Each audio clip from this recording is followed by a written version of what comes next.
All right, y'all, welcome to the Scott Horton Show.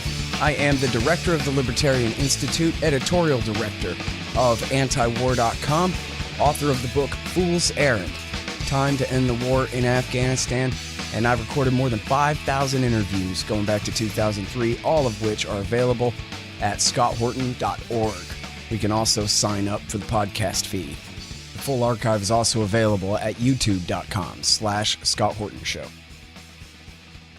All right, you guys, on the line, I've got Danny Sjursen, Danny Davis, and Matthew Hoh. Danny Sjursen was an Army major, fought in Iraq War II and Afghanistan, both surges.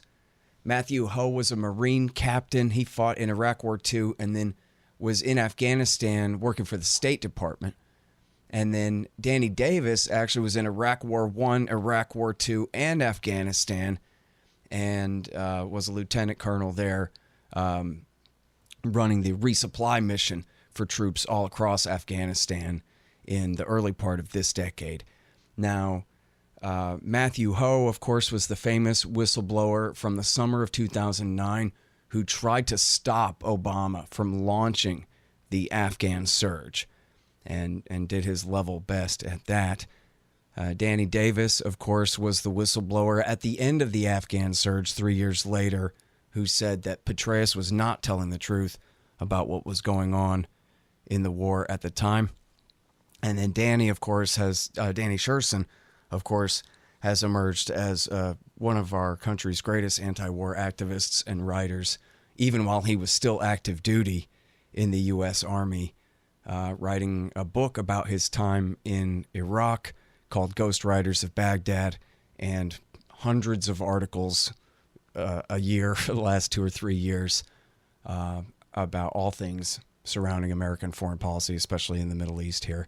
So, and I guess you could say is a whistleblower in his own right about his time in the Afghan surge as well.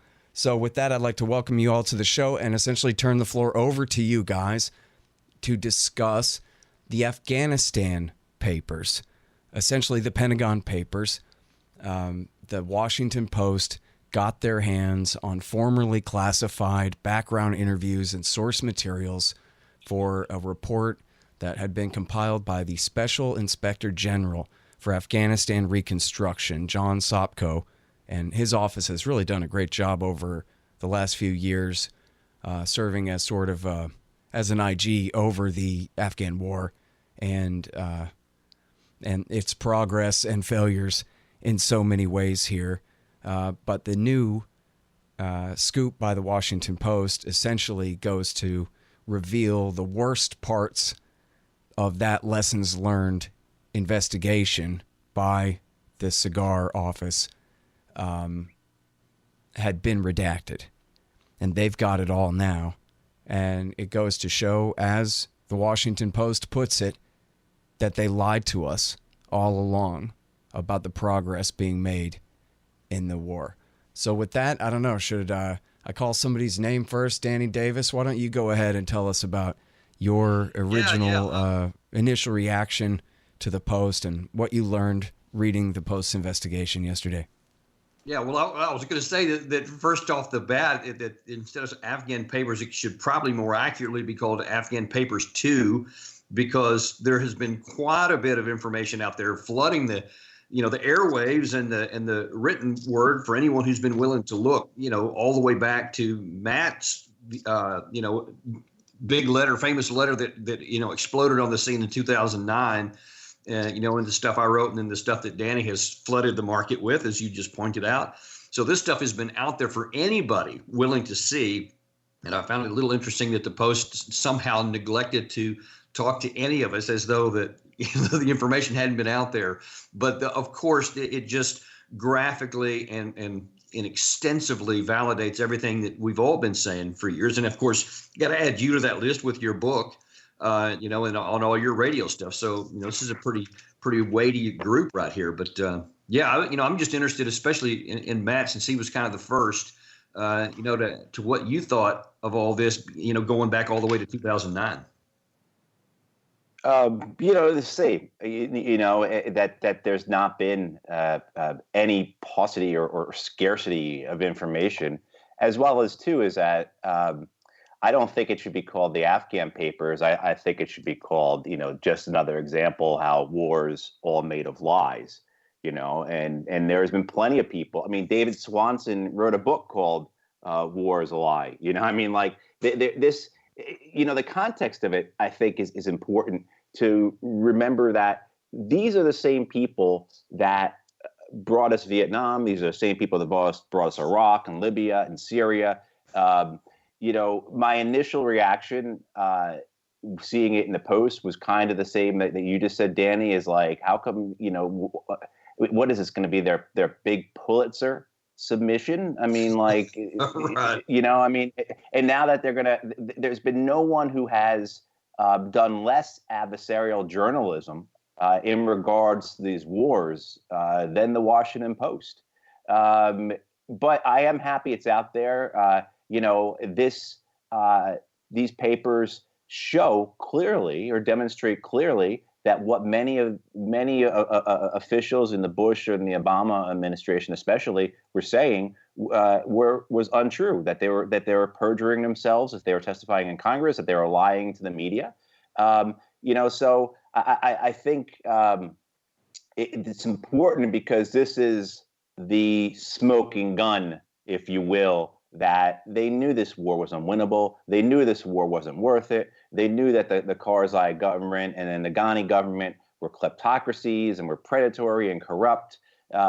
So I'm happy it's out there, but I think it's just context for the larger issue. And then, the news I woke up to this morning was that the Congress has agreed on basically kind of a skinny NDAA, a skinny National Defense Authorization Act, where they're just going to vote kind of up or down on a stripped down Pentagon authorization. And, they all act outraged about this, but they're going to turn around and hand over to the same people who've been lying about this war, who lied about the Iraq war, who lied about the Libyan war, who lied about Syria, going back to Vietnam, et cetera. They're just going to turn around and hand them, $735 billion or $750 billion. So I think that's where I'm at with it, frustrated by it, but also pleased that it is out there. I think, Danny, the reason that they didn't come talk to any of the three of us is because clearly we're not high ranking enough. And, if you think about it, it can almost be embarrassing for the powers that be that mid-range and even lower range officers and NCOs were able to see the strategic failure better than most of the 4 stars. And that's just been obvious. But, I actually think, not only were the generals and the U.S. officials lying to us, they were lying to themselves, to one another. I really can't help but believe that after careers spent and promotions gotten through these, defining wars for the majority of these general officers' careers, I don't even know if they know what the truth is anymore. And I really do get the sense that they lie to themselves just as much as us. And that's the absurdity of the inertia of war. I felt a little bit vindicated for a moment. It was a little guilty pleasure of mine when I first read the Post report yesterday morning.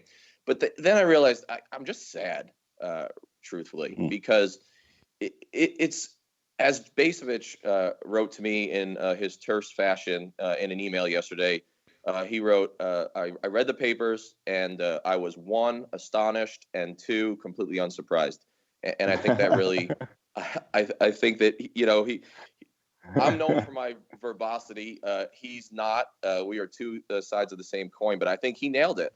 And last point in my initial here is, last week I published an article at Anti-War called Potemkin Patrols. And I really wish I would have held it until this report, because in the article, I'm talking about all the ways that towards the end of my tour, I just got so frustrated and wanted to protect my soldiers that I would put on a dog and pony show for the generals that started visiting me a lot. And, in a sense, at the micro level, I was complicit in this. And it was meant to be an absurdist article, as I've been writing a lot of lately. But, it just shows that from top to bottom, the generals didn't want to hear the truth.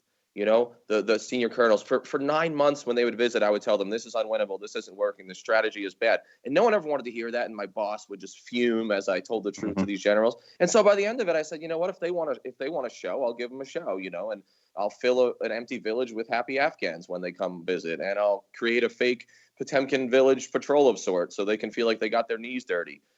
And the whole thing goes from top to bottom. It's a poison to the culture, and it runs straight to the White House. Yeah, and then adding right on top of that, I mean, following on with your observations there, there's lots of solid reporting and documentaries that have been done over the years that have graphically illustrated that.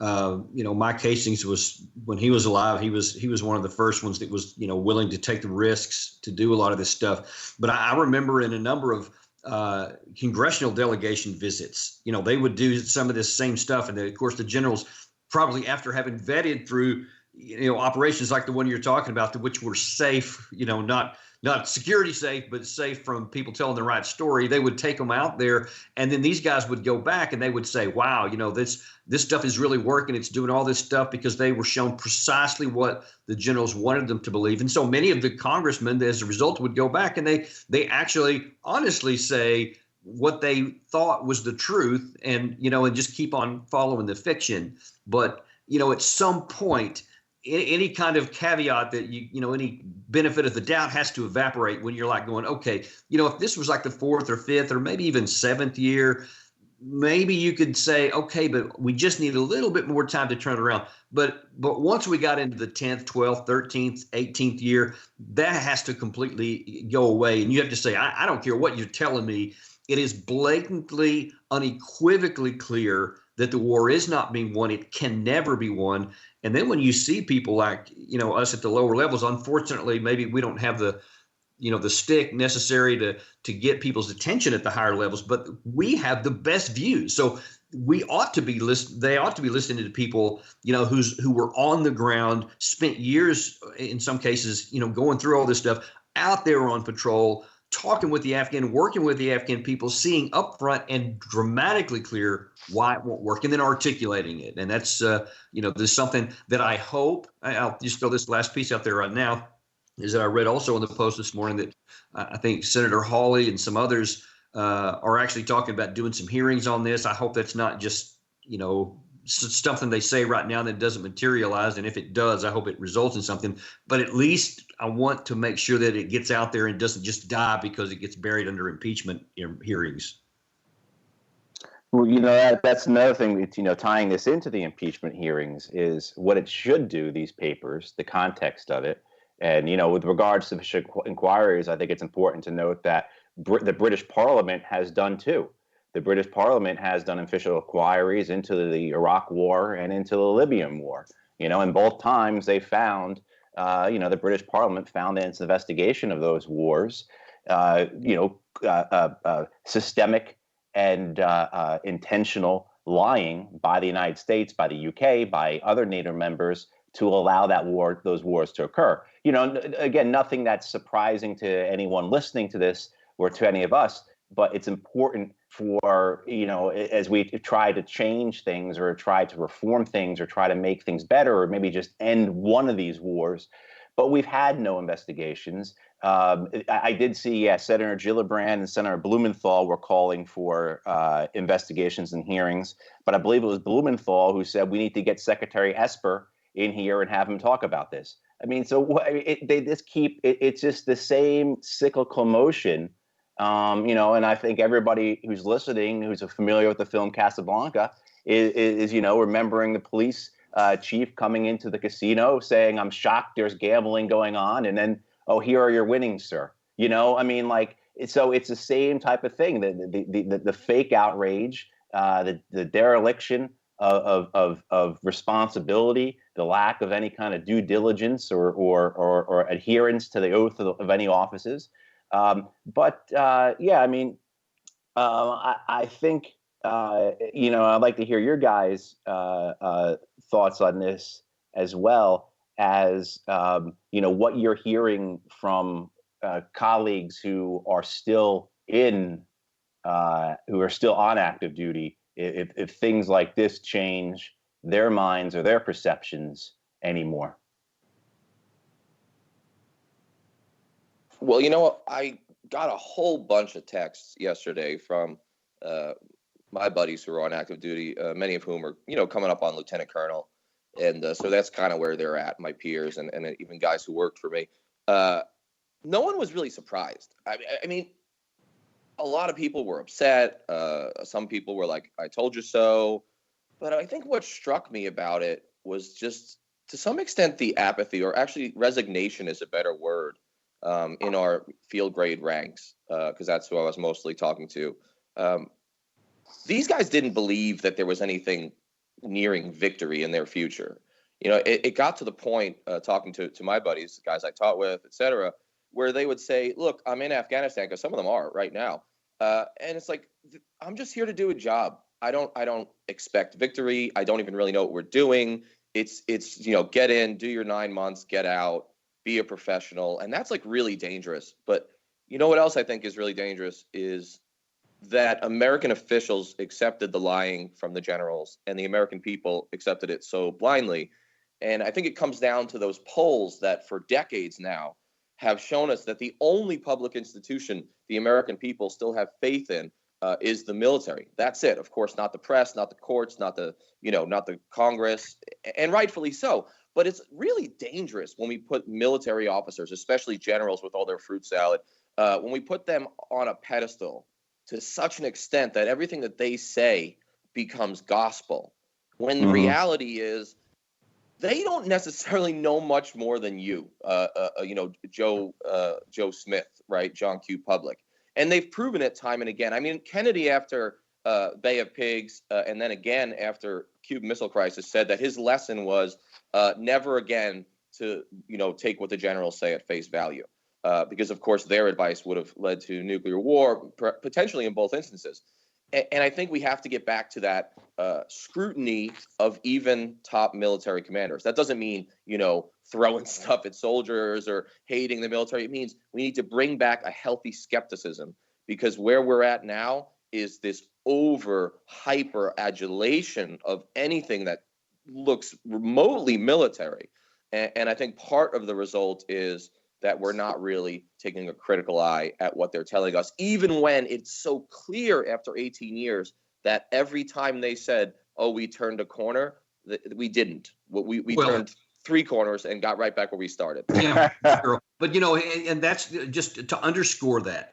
So yesterday I was interviewed by USA Today and gave, some comments just like what you would expect from me. That article ended with retired Admiral Stavridis directly saying, there's nothing here. I don't know what you're talking about. This, everything's going fine. So here's a 4-star salad dressing wearing, former official. And then, of course, you had David Petraeus also said, I stand by everything I said, and just repeated all of his absurd claims. But because these guys are former 4-star generals, the commander of NATO, former CIA director, people still just can't look at the physical reality and find, a problem with what they're saying. And I just don't know how we get past that.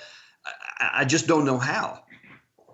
Yeah, I'm reminded of my favorite quote from Dwight Eisenhower, which, and I'll paraphrase it because I always mangle it, but he basically said he's standing in the Oval Office and he looks at this chair behind his desk and he says, I pity this nation when the man who sits in this chair hasn't served in the military, meaning that, unless you've been in the military, you're going to get snowed by these generals. They're going to come in and they're going to lie to you, and you're going to go along with it because, as you both were saying, the public weight of opinion is behind the military, regardless of the lost wars, the lost trillions of dollars, the incredibly high rate of sexual assault, whatever you want to point at to say these guys are untrustworthy, they're going to come into the Oval Office and they're going to lie.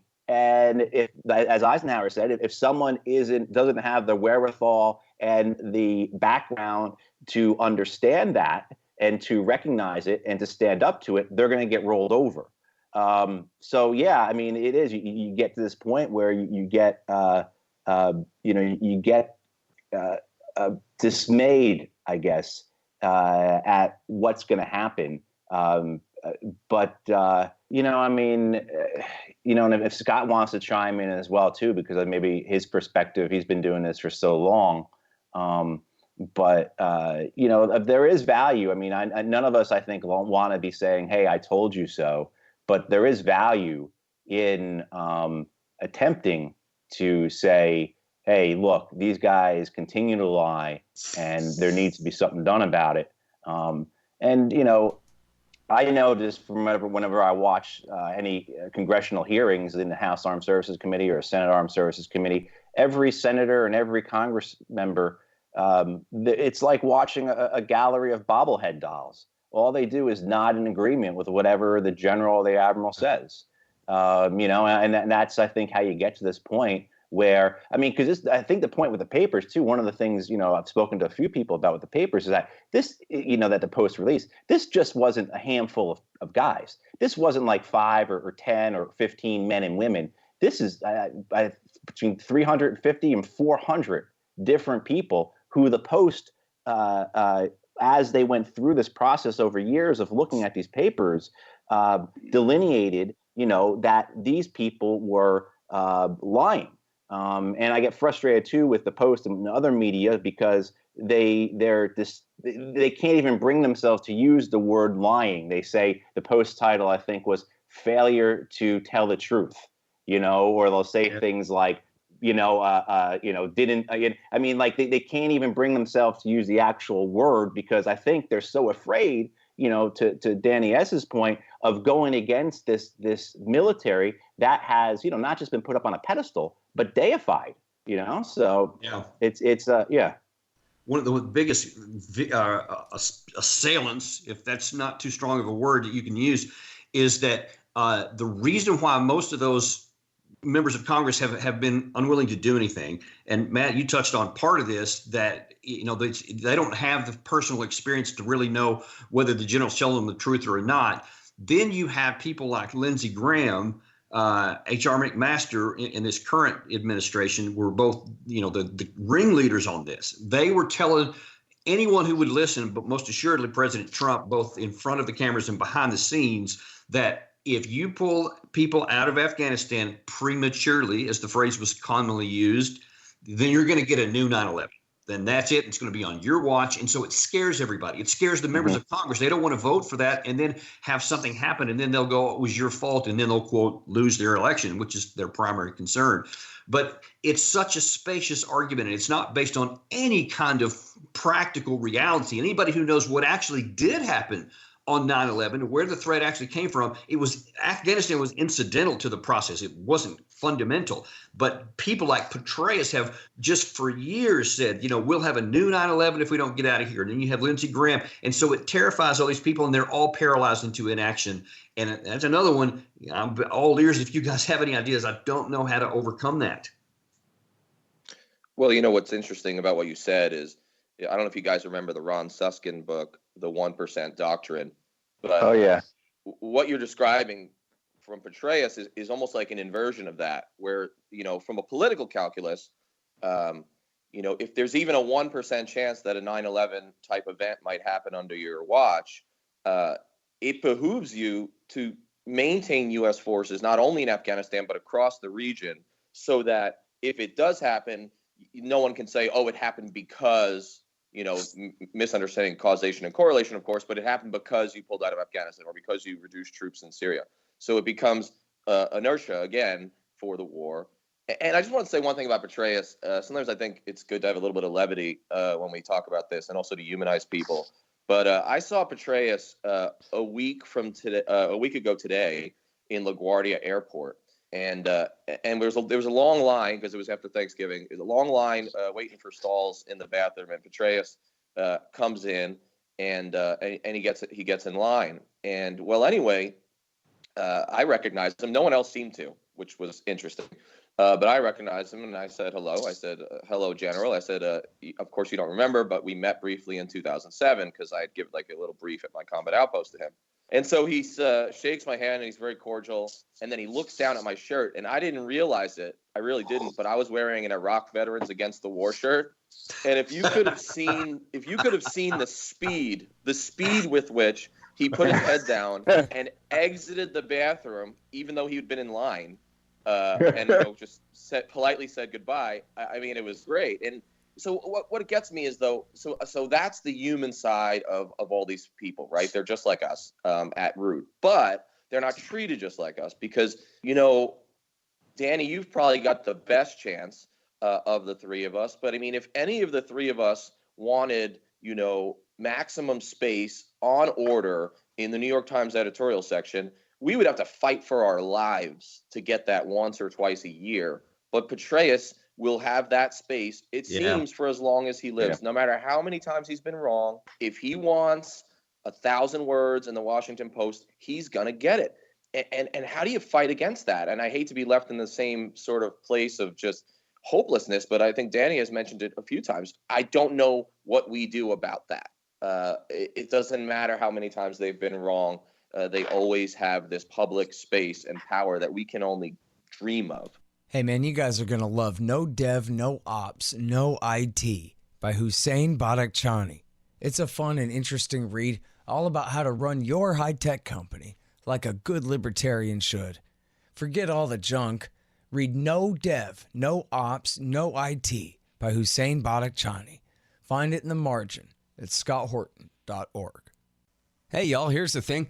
Donate $100 to the Scott Horton Show, and you can get a QR code commodity disc as my gift to you.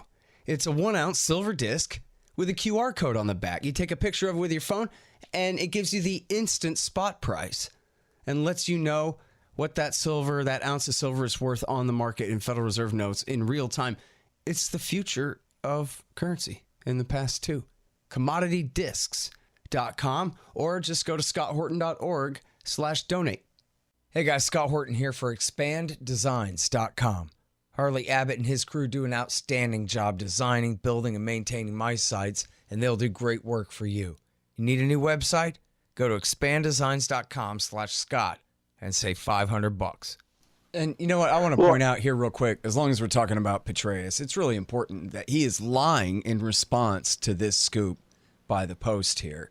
And, well, I don't want to give the Post too much credit, this story, and saying, well, you know what? Obama just sprang this timeline on me 2 days before the West Point speech. And we know that that's not true. I write about it in my book, Fool's Errand. But it's really Bob Woodward who goes through essentially day by day by day through the decision-making process on the Afghan surge in 2009 in his book, Obama's Wars, which is really just about this one war. And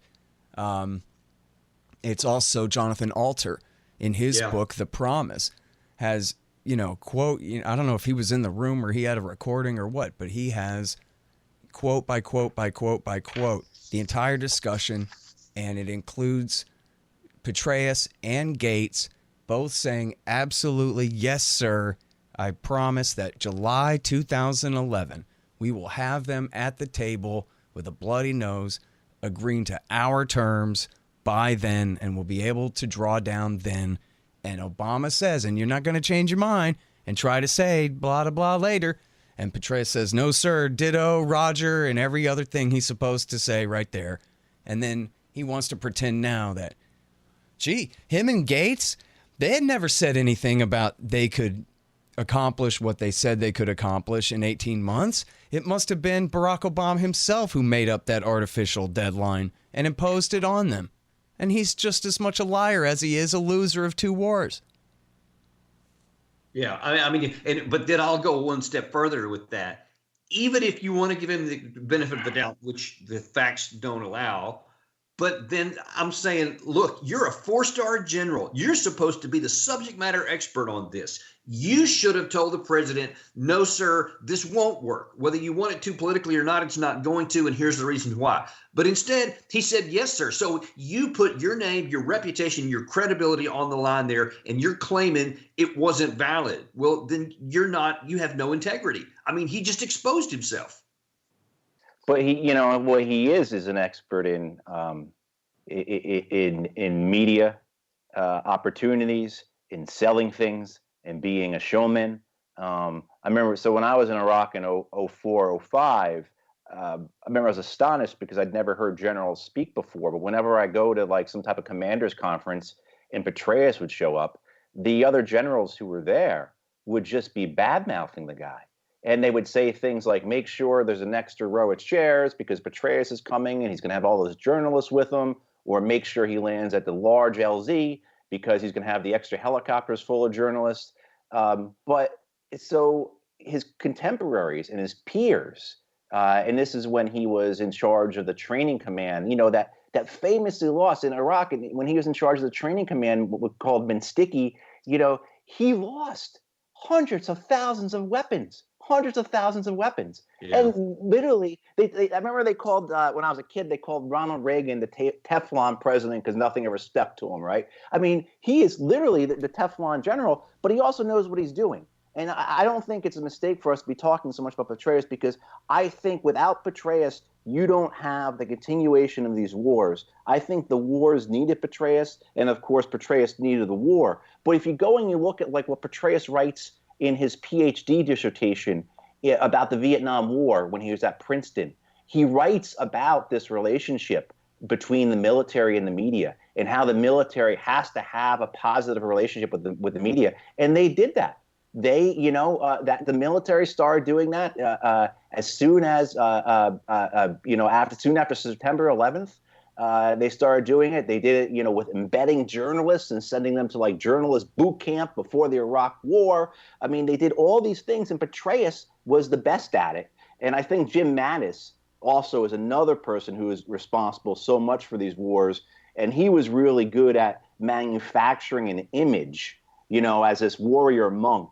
Right? And he's got all these memes and everything on Facebook about him. And the guy is just as much a politician as Petraeus, but he's better because he's not as vainglorious. He's not. He hasn't brought about his own downfall like so many of these other generals. Whether it be Petraeus, McChrystal, Allen, whoever, who have, because of their own vanity, have brought themselves down. But so I don't think it's a mistake or it's an error for us to be talking about Petraeus, because I think he's so crucial to this, because what he builds with these wars, I think it was there already within the institution, the military and the U.S. government, that lying is how you show your loyalty, and loyalty is how you advance.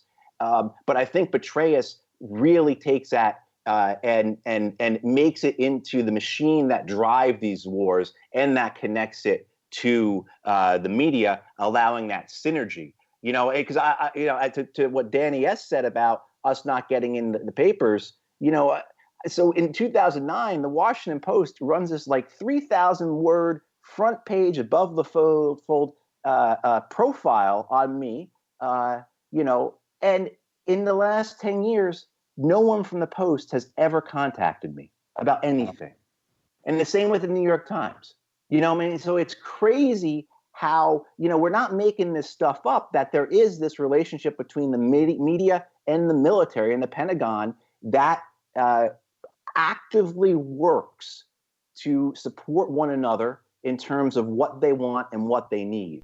So it'd be interesting if we could somehow change that dynamic. But again, back to the point, I'm not sure how you go about changing that. All right, wait, I want to change back to the war and the violence and what you guys are doing here in the first place. Matt Hoh and Danny Davis especially, you guys broke ranks to tell the truth directly to the American public about this war.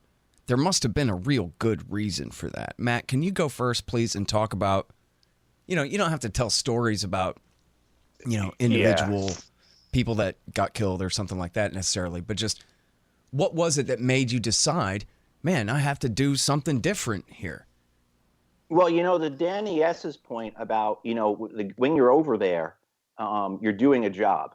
And then particularly if you're an officer or you're a non-commissioned officer and you have men and women that you're responsible for, that's your only priority. And you don't ever really think about the bigger picture. But when I went over to Afghanistan as a State Department official, as a political officer, I didn't have that. I had nobody who worked for me.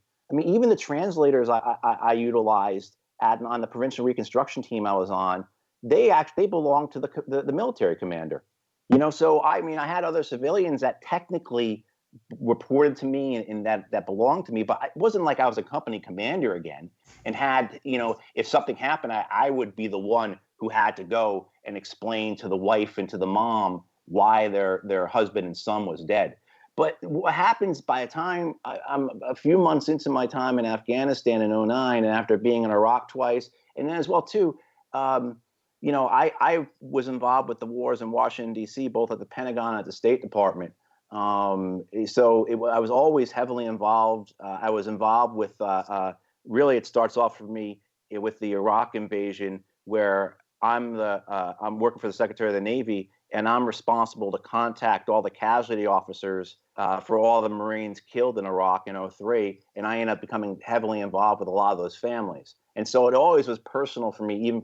So by the time I get to 2009, I am just, like I've said to other people, and other people have said this as well. Before I went to Afghanistan, my thoughts were, look, I can either die here in the States or I can die over there, so I might as well go over there and do it. And so I was broken inside, but there was actually it's when Robert McNamara dies, the Secretary of Defense during the Vietnam War, who famously, in the years before his death, issued a mea culpa and tried to repent for what he had done. And his death and a column that Bob Herbert wrote really struck me. And that kind of gave me the confidence and the inspiration to look, you're morally broken. You're being intellectually dishonest about this. This is, you can't go home and explain to anybody back there that their son or their husband or their daughter or their wife died for any type of reason, let alone a good one. Yeah. And so that was it. I was basically broken. And then this essay popped up in front of me, and it was kind of like, this is what I have to do. And that's kind of, how it happened. I didn't have any intention of going public with it. It just, it ended up kind of being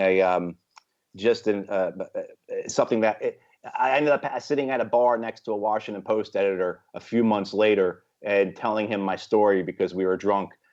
And the next day, literally that's how it happened. I had no intent, and when I called the Post, I just wanted to write an op-ed. I wasn't expecting this profile and then to be on a Today Show and all that other stuff.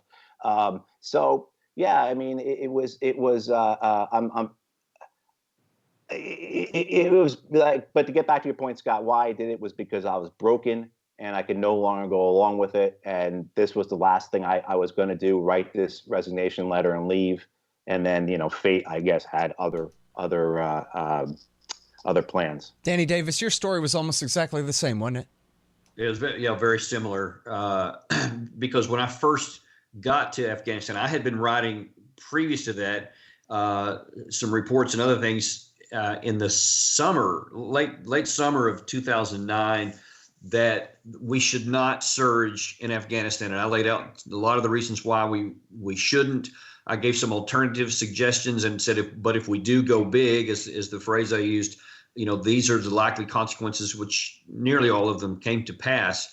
But when I started hearing Petraeus, when I came down on orders for Afghanistan, talk about how things were turning around, things were making a difference, we're, on the right azimuth and all that, I thought, well, he did do that in Iraq in 2007. There was a lot of compelling or competing reasons as to why that was, but his was a part of the reason. I'd actually also written extensively on that, and so he did deserve some credit for that. And I thought, well, maybe he's doing it here too. And man, anything that would be good, because the casualty rate for the U.S. at that time was really high. And it was just, as I know that both Danny and Matt know, anyone who's ever worn the uniform, you take it personally when anyone dies in a conflict. It's like your family member, brother, sister thing. We just view it that way. And anything that's going to either slow the casualty rate down or turn it around is applauded. So I went over there, and I think I first landed in December of 2010, hoping to see on the ground the evidence of what Petraeus had been saying in public. And instead, I saw the exact opposite of that. And my job required me, sort of like Matt's, is that I didn't have any troops over there. So I had an independent ability to travel all over the country in the hottest zones in both the East and the South, to go down on individual foot patrols, talking with, privates that conduct the patrols, the company commanders, platoon leaders, then up to battalion commanders, and then brigade and even division commanders. I was required to get the scoop from all of them on what the war looked like from their perspective. And it was abundantly clear that nothing approaching what Petraeus was telling American people was true. So I started getting upset about it just because I was observing it wasn't true. But then in the spring of 2011, there was this big operation in the eastern part of the country in which it was one of the largest casualty producers for the United States of the war. I think the third highest, as it turned out, it was in the Marawara Valley in Kunar province. We lost a bunch of people. I don't remember, six or eight were killed and another 20 something were wounded. And the division commander, the commander of RC East, Regional Command East, as it was called at the time, went and made these big public announcements about how tragic it was that we lost those, but my goodness, it was such an important operation, and America is safer because of it, and it was an egregious loss to the Taliban and all this kind of thing. Well, as it turned out, I was in RC East. My headquarters was right across the street from RC East headquarters, and I've got access to all the classified information, and so I know what really did happen. And I started getting even more angry about it. And then somehow something about one of those soldiers just really grabbed hold of me. And I'd never met the man before, but he was, from what I read in the papers, he was, a great soldier, a great friend, a tremendous husband, and a great father to his kid. And I'm thinking, this beautiful young man, his life was thrown away and destroyed the lives of so many other around him. And for what? The operation had no even tactical value. Forget about strategic. And so we threw all those men's lives away for absolutely nothing. And I'm already thinking, so I'm barely 4 months into my deployment, and I'm already thinking, somebody's got to know this stuff. But who's going to listen to me? And plus, I'm not authorized to say this stuff anyway. But I'm starting to think, well, maybe I'm just going to get out. I maybe just be sick of it. I think sort of like what Danny eventually did. I'm just going to get out. I don't care how close to retirement I am. I just can't even be a part of this. Well, in the summer, I met another group of people in the let's see, it was in the Kunar, not the Kunar. What is that one down in the south? The big one there, Kandahar. Sorry, in the Kandahar province, in one of the hotter places at the time. I went down on another patrol with the platoon down there. I believe it was the 101st Airborne, or maybe it was the 82nd. And I got to know several of the people, and there was these two particular soldiers that their staff sergeant was really praising and telling me, what great guys these were. One of them came from, a bad background and had made some big mistakes early in his career, but was showing great character and overcoming them, and he was doing a terrific job and all this.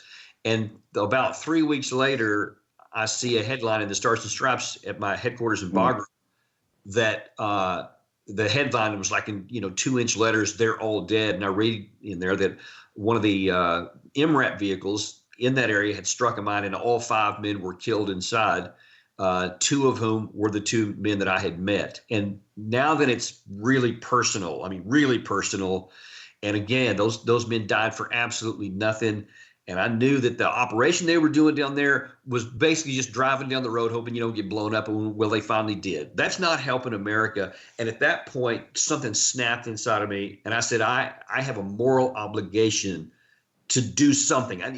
If these guys are willing to risk their lives and lose their lives for something that's fraudulent, then how dare I keep my mouth closed just because it would cause me some personal problems. And I assure you, I'll just tell you, Matt Hoh was one of my biggest supporters and somebody I leaned on heavily. He was helping me a ton behind the scenes. And he actually said, "Are you sure you want to do this? Because probably it's not going to result in any change. It's not going to change anything, but it's going to cost you a lot." And coming from him, that really made me pause, but something had snapped and I didn't have the moral permission to remain silent. So I just said, I'm going to throw it out there, and whatever happens, happens. And to be honest, for some of our other mutual friends, like Tom, what's his last name? Tom Drake, yeah, he suffered just horrifically for his whistleblowing with the NSA and some other stuff, and I didn't suffer anywhere near that much. I mean, there was some things that were pretty personally unpleasant, but the whistleblower protection stuff really helped me out a lot. But that's what caused it, and I just had no alternative but to say no, and now we are where we are. Danny Sjursen, you want to talk about that too? Yeah, sure.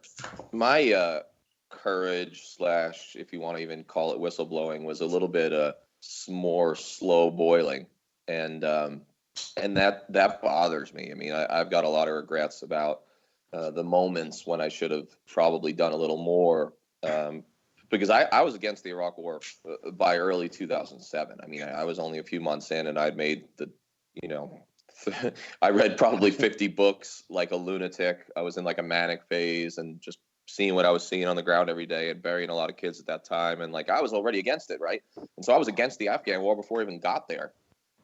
I didn't go into the Afghanistan war believing in anything. At least when I went to Iraq, like I had a semblance of belief that we might be doing something good. But, I mean, I don't know. It's hard to pick out turning points. One that got me a little bit was towards the end of the tour in Afghanistan. We had a lot of replacements coming in, even though only, I mean, still a lot, but even though only 3 were killed in combat under my command, we had about 30 wounded. Actually, our troop casualty rate was just a bit over 40% for the tour. But so there's a lot of new kids, a lot of young guys. And one of them, great kid that I had heard glowing reports about, right, was killed a couple days earlier. And the day of his memorial ceremony, where, of course, I have to give one of the 4 speeches. It's usually 2 friends, the lieutenant colonel and then the captain commanding.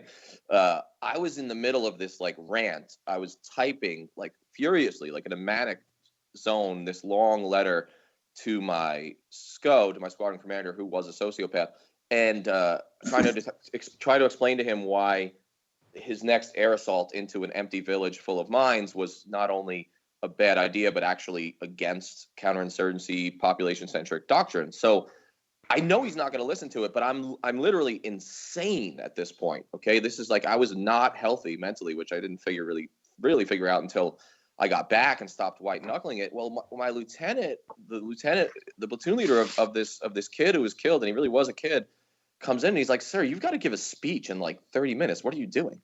And I was like, "What speech?" And he was like, "For Rios's memorial." And I was like, "Oh, right." Like I was so in the zone and just angry. And then I was like, "Oh my God." So then I'm sitting there with a pen and an index card. And I'm like, what do I really know about this young guy, who just gave his life? Not very much, right? He was a private. I was the captain. He was new. He was young, all this. I mean, a better officer might have known more. I knew almost nothing. And it was horrifying. That was a big one. I realized I would never, and I still haven't, by the way, speaking of cowardice, I realized I would never really be able to explain to his mother just what he had been killed for. And I say that all the time. And that was it. I mean, I went back. Mental health fell apart within a month of being home. I had no idea I was sick until I didn't have things to do every day. And then I was in grad school. Boom. 2 months later, I'm in grad school on my way to West Point. So it was like I got all this free time on my hands because compared to Afghanistan, grad school was easy. And I'm reading all the best history and the most cutting edge stuff on all these topics. And I'm like, okay, so now I have an experiential reason to be against these wars. And more than ever now I have like an academic reason for being against them, like a scholarly reason. And then I was like, all right, well, pen to paper, I guess. And that's how the book started. And the book got a little bit of attention, but it slipped past the censors at West Point pretty quickly because they were just overburdened. And then, when the articles started flowing, you remember, Scott, first it was like 1 a week. And then I don't know what happened. It just became like 1 million a day. And the Army and I then had our first real falling out. And so, in a sense, I took the easy way out, an early retirement that I think was offered to me, partly because it was earned through what the doctors said, But also, I think it was a mutual breakup. I mean, I think to a certain extent, it was better for the Army for me to quietly go bye-bye. And, so I did that. So I get a lot of flack from some of the more lefties in particular on the internet about, staying in as long as I did. And I never answer it because A, 98% of people on the internet are monsters, but B, because I really do feel insecure about it, So I don't know if I could even put myself in the same category as these two other gentlemen. I like to say that my career now is penance, but maybe that's just because I was raised Catholic.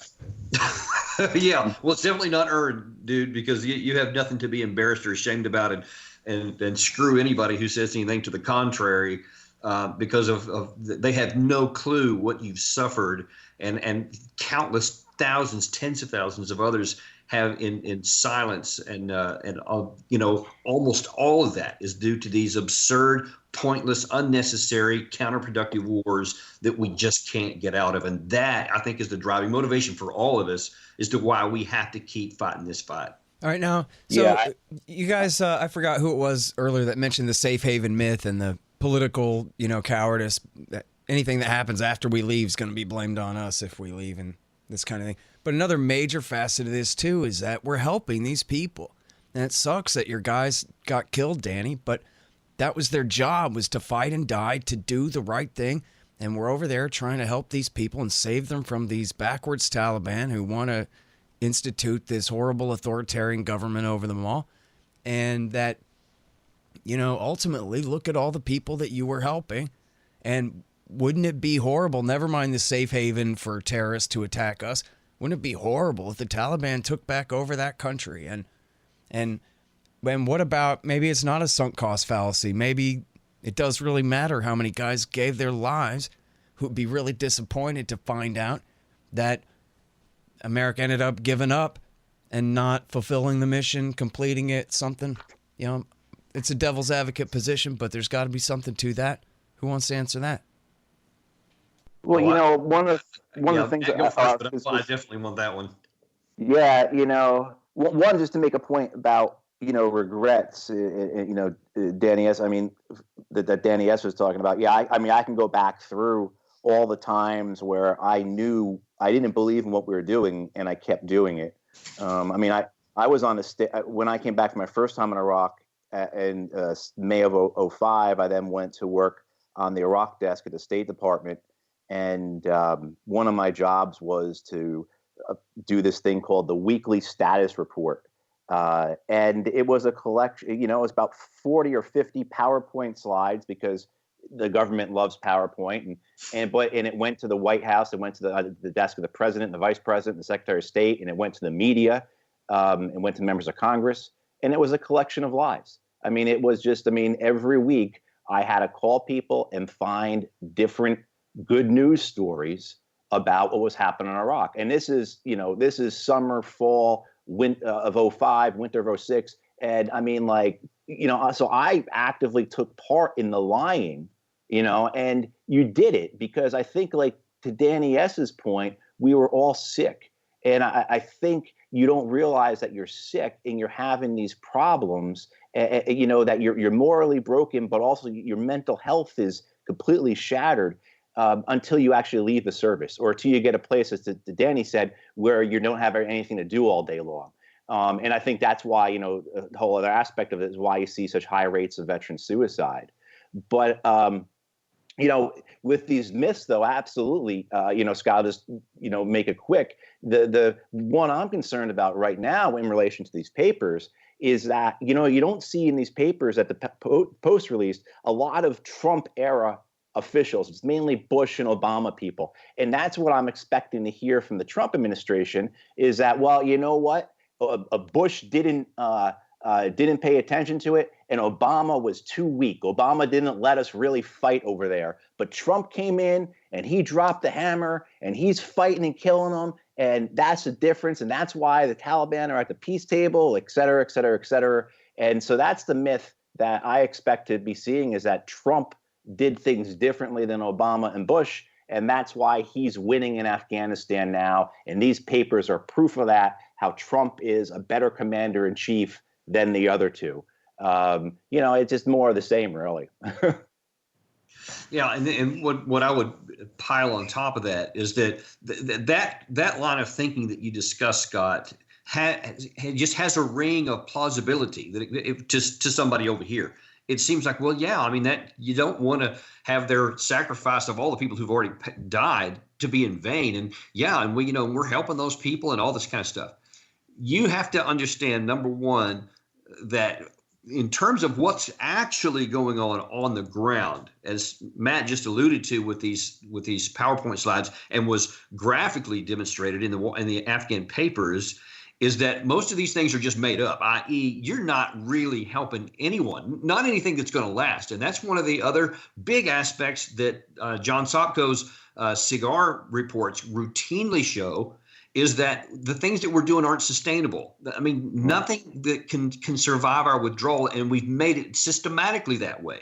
The corruption hasn't changed at all. They are just as corrupt, according to the World, I can't remember the exact organization that does this, but they rank all the 178 countries of the world in order of corruption, and they have never risen more than one or two spots above third from the bottom, or second in one particular case. It never changes. The needle doesn't move. Bottom line is, in graphically depicted, we have never changed the culture there. We have never changed the corruption. All these things we've done, all these sacrifices we've made have never made a difference. And now then you see, since the surge, the violence is at the highest level it is. The civilians are dying at the highest levels. The Afghan military continues to be minimally capable. And those things are just on like a flat line. They're not improving. They're not on a right azimuth. They're not doing anything except just laying on the ground. And it will never be any different. So you have to say, why should we spend one more American body, one more drop of American blood, one more dollar of taxpayer money to perpetuate a dead situation that can't improve? There will be some chaos when we leave. There already is a civil war going on. I don't understand why people don't. Well, I kind of do understand. They don't really understand the nature of the fight that's going on there. It's basically the same civil war that we interrupted in 2001. It's still going on. Our presence there is not stopping it. Ergo, our departure won't change that dynamic either. But what it will do is it will finally stop the pointless bloodshed and the pointless expenditure of us fighting for something that cannot be won with military force. Hey, y'all, just letting you know that we're doing a big end-of-the-year fund drive at the Libertarian Institute at libertarianinstitute.org/donate. We've got some great projects in mind for the new year, including the publication of my next book, Enough Already, Time to End the War on Terrorism. Sheldon Richmond, Pete Quinones, and I also plan on bringing on more writers, hosting an event or two, and some other big ideas we're working on as well. So help the Libertarian Institute make the new year a huge one for the advancement of freedom at libertarianinstitute.org/donate. And thanks. All right, Matthew or Danny Sjursen, you guys have closing thoughts here? Yeah, I totally agree with what Danny was saying, just the futility of this entire endeavor. When I eventually give in to my publisher and write the what they call the Afghanistan version of Ghost Riders of Baghdad, I want to title it Spinning Our Wheels, because that's what I did for 18 hours a day in Kandahar. And where is Pashmul district of Zari district of Kandahar today? It's basically where I found it, probably a little worse, because there's less Americans, holding the ground and, temporarily. So the whole thing's sad. And my final comments about the Afghan report or the Afghan papers is, I said earlier that I think they're lying to themselves, in addition to lying to us. And it's gotten so absurd. And I think everyone here on the pod knows this, but all the listeners might not. When inconvenient data crept up, I'll give you two specific examples. We used to measure the percentage of districts in Afghanistan that were contested or controlled by the Taliban. That was one thing. And the other thing we used to count was the number of Afghan security forces, the ones we trained and armed, supposedly the future, right? Supposedly the future of the war. We used to count how many of them were killed every year. Well, over the course of several years, those numbers got alarmingly high. Okay, the Taliban had more of the country they were contesting than ever, and Afghan security forces were actually being killed at a higher rate than they could be recruited. both of which are really, really bad indicators, right? But what we did, what the senior command in Afghanistan did, is it just stopped counting. Yeah. Or at least it just stopped publicly displaying it. I mean, that was their answer. And so that's the level of self-delusion we're at. And so I want to take it further. Yes, they're lying to us. They're also lying to themselves. I don't even know if the culture of the post 9/11 military senior ranks is capable of anything but these sort of lies, which really should be troubling and staggering for most Americans. But if, in fact, these are the Pentagon Papers of our generation, and I think in a sense they are, what I'm not so sure about is whether Americans are going to care half as much as they did back in 1971. Yeah. Yeah. I was up to 3 a.m. I sent you all after we all saw Petraeus's comments about how when he was in Afghanistan, Taliban attacks went down, et cetera, et cetera. He's continuing with the lies as he's being asked about these papers. And after I sent you guys that last email, I was up to 3 a.m. On the Internet Archive's Wayback Machine, finding all these old reports. And you could see how they pieced together. I'll write about this. But in the years that Petraeus was there, what he claims as success is really the fact that as U.S. forces draw down, there's less forces to attack. So you see a drop in enemy attacks. But then what they don't count in is the increase in attacks against the Afghan security forces. So to Danny Sjursen's point, in the years that Petraeus is there, as U.S. forces are coming down, 1 year attacks against the Afghan security forces go up 125%, and the next year they go up 95%. But that doesn't make it. It's so manipulated. And this brings me to my final point: is that whenever I'm asked by people about what books to read to understand these wars, the 3 books I always give are about Vietnam. It's David Halberstam's The Best and the Brightest, Neil Shaheen's Bright Shining Lie, and David Hackworth's About Face. And those are because I said if you read those, you'll understand these wars, even though they were written at this point 50 years ago. And I think the thing that always stood out for me from Shaheen, that Neil Shaheen said about the Pentagon Papers, which I think is true about these papers, and to your all points about this, and particularly about the point about these people lying to themselves, is that Shaheen said about the Pentagon Papers, what I learned is that the U.S. government doesn't classify things and hide things to protect the American people from its enemies. It does it to protect the American people from its own government, to protect them from the humiliation, the embarrassment, the knowledge of corruption, the knowledge of lies, et cetera, et cetera. And I think that's what you see here. There's nothing in these papers that would give any support to the Taliban. Nothing in them at all. There's nothing you can say if you were a Taliban military or political commander in this that you could be like, oh, look, this is going to help us in our fight against the Americans. There's not one thing in those 2,000 pages that were classified and that they had to sue to get. But there's a hell of a lot of embarrassment, humiliation, and acknowledgement of a criminal and moral wrongdoing. So yeah, I mean it's like I said, but those 3 books that if you read those, you'll understand these wars. All right, you guys. Well, listen, I think we should go ahead and wrap it up there.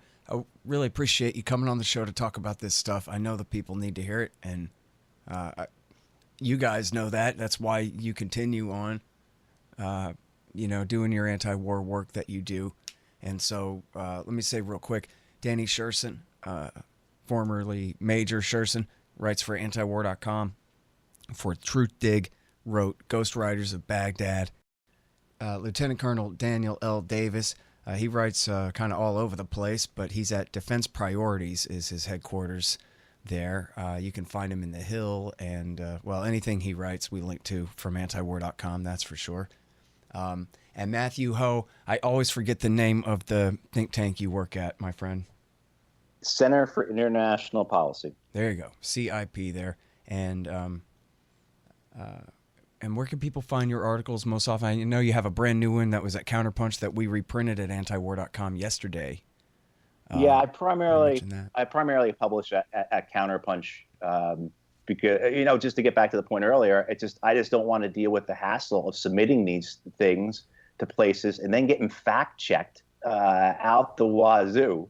So Counterpunch is a good publication for me, and that's where you can find most of my writings now, or on my blog, which is MatthewHoh.com. Great.